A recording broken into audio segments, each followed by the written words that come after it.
ये क्या लेके आए हो? अरे कुछ नहीं, वो मम्मी ने ना कहा था कि आते वक्त तिल के लड्डू ले आइए, वही लेके आए। मम्मी को बहुत पसंद है ना।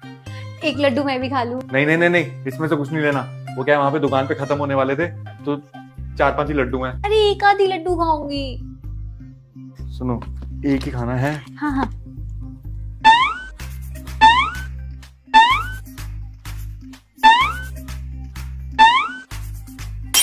तो लड्डू तो खत्म हो गए। मम्मी मेरी जान से मार देगी। नहीं, कुछ नहीं कहेंगी।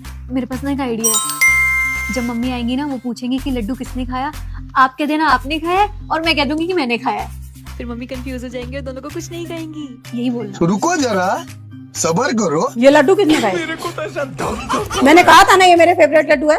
किसने खाए? और एक दूसरे को क्या देख रहे हो? मैंने खाए मम्मी। हाँ मम्मी, सारे लड्डू इसी ने खाए हैं। मैंने इसको कहा था मम्मी के लिए भी 2-3 लड्डू रख दे।